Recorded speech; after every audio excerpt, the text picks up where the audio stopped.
আসসালামু আলাইকুম প্রিয় দেশবাসী, আপনাদের সকলের কাছে আমার অনুরোধ, এই হুজুরের কথাগুলো সবাই একটু মনোযোগ সহকারে শুনুন। এই হুজুরের কথাগুলো অবশ্যই একটু মনোযোগ সহকারে শুনুন। আসলে এই হুজুর অপরাধী নাকি ওই মেয়ের নানা অপরাধী? ধর্ষণ কে করছে, হুজুর করছে নাকি মেয়ের নানা করছে? আর আমাদের বাংলাদেশে কিছু হলুদ সাংবাদিক, দালাল সাংবাদিক, যারা কিনা আলেম ওলামাদের পিছনে উঠে পড়ে লাগছে, এই হুজুরের নামে মিথ্যা প্রচার ছড়াচ্ছে। হ্যাঁ, আপনারা যারা ওই এলাকার আছেন তারা ওই মেয়ের ডিএনএ টেস্ট করুন, আসলে হুজুর অপকর্ম করছে নাকি ওই মেয়ের নানা অপকর্ম করছে, সত্যটা বের হয়ে আসবে। হুজুর কিন্তু বারবার বলতেছে সে নির্দোষ, আর না জেনে, না বুঝে, না শুনে অযথা একজনের প্রতি মিথ্যা অপবাদ দেওয়া ঠিক না। এজন্য আগে আপনারা হুজুরের কথাগুলো মনোযোগ সহকারে শুনেন, তারপরে হুজুরকে অপবাদ দিয়েন। আজকে আপনাদের সামনে খুব গুরুত্বপূর্ণ এবং মর্মাহত একটি বিষয় নিয়ে কথা বলতে আসছি। আমি কথা বলতে পারতেছি না, অসুস্থ। তারপরেও যদি কিছু না বলি তাহলে আপনারা হয়তো আমাকে সন্দেহ করতে পারেন, তাই আমি আমার কিছু কথা আপনাদের সাথে শেয়ার করার প্রয়োজন মনে করলাম। বিষয়টা হচ্ছে যে আপনারা দেখতে পাচ্ছেন যে সামাজিক যোগাযোগ মাধ্যমে আমাকে নিয়ে একটা বিষয় ভাইরাল হয়েছে, বিভিন্ন পত্রপত্রিকায় সেগুলো হয়তো প্রচার হচ্ছে।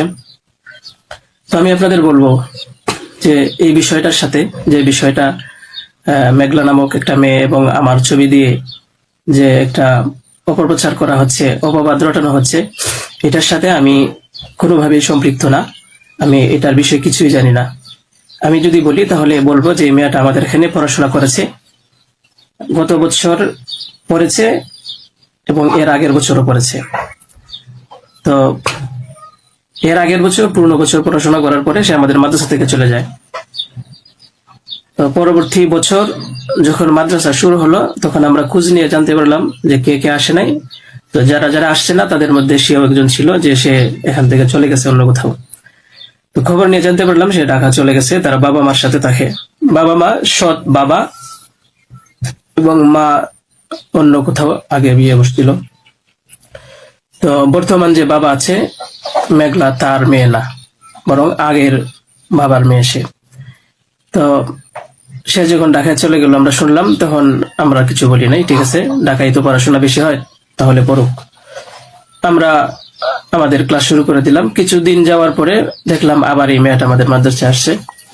তো আসার পরে জিজ্ঞাসা করা হলো যে কেন, কি অবস্থা, কোথা থেকে আসছো? সে বললো যে ঢাকায় চলে গেছিলাম, এখন নানা ভাই জোর করে নিয়ে আসছে আমারে। আমি আসতে চাইছিলাম না, আমাকে জোর করে নিয়ে আসছে নানা ভাই। দেশবাসী, আমি আপনাদের সাথে শুধু এই কথাটাই বলতে চাই যে যে মেয়েটা এখানে আসতে চাইছিল না, চাচ্ছিল না, তাকে কেন জোর করে আনা হলো? তাকে জোর করে আনার পিছনে কি কারণ ছিল বা তার কি স্বার্থ ছিল?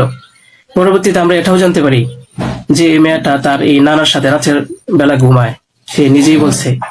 কেন বলছে? যখন আমরা জিজ্ঞাসা করলাম যে তুমি হিজাব পরো না, অন্য মেয়েরা হিজাব পরে, তুমি বুরকা পরো না, অন্য মেয়েরা বুরকা পরে, কারণ তার চলাফেরা সম্পূর্ণ আলাদা ছিল। আপনারা চাইলে গ্রামে গিয়ে মাদ্রাসার ছাত্রছাত্রী যারা আছে তাদের সাথে কথা বলে দেখতে পারেন যে সে সম্পূর্ণ আলাদা ছিল।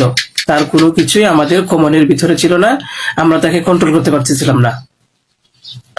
তো সে এইভাবে কিছুদিন থাকার পরে আমরা ভাবলাম যে হয়তো তাকে আমরা রাখতে পারবো না, কারণ আমরা তাকে কন্ট্রোল করতে পারছি না।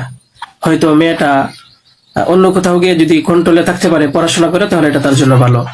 তাই আমরা তার গার্জেনের কাছে বললাম, তার মাকে আমরা বুঝাইয়া বললাম।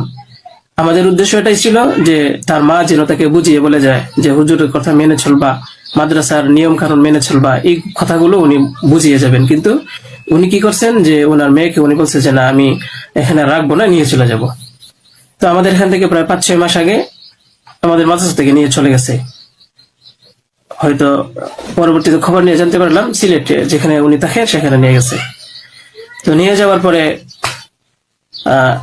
এখন কিছুদিন আগে আবার আসছে, এসে বলতেছে যে এই দুর্ঘটনা, যে খুব বড় সমস্যা। যে কথাটা শোনার পরে আমার মতো একজন সাধারণ মানুষ, আমি আর সহ্য করতে পারছি না, আমি আর নিজেকে ঠিক রাখতে পারি নাই।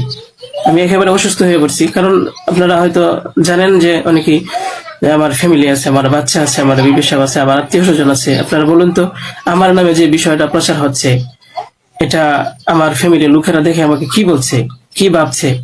আপনারা সঠিক তদন্ত করুন। আমি কখনোই দেশের আইনের প্রতি অবাধ্য না, আমি শ্রদ্ধাশীল।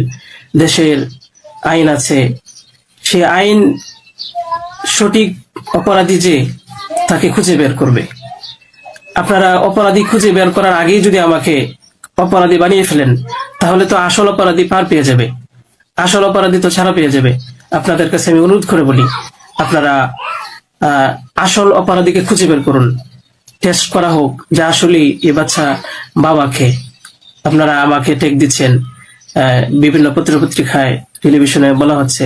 আমি আপনাদের কাছে শুধু এই কথাগুলোই বলবো যে আল্লাহ তাআলার বিচারের উপরে যদি শ্রদ্ধাশীল থাকেন, এই বিশ্বাস করেন, তাহলে আমাকে নিয়ে আর এরকম কাজ করবেন না।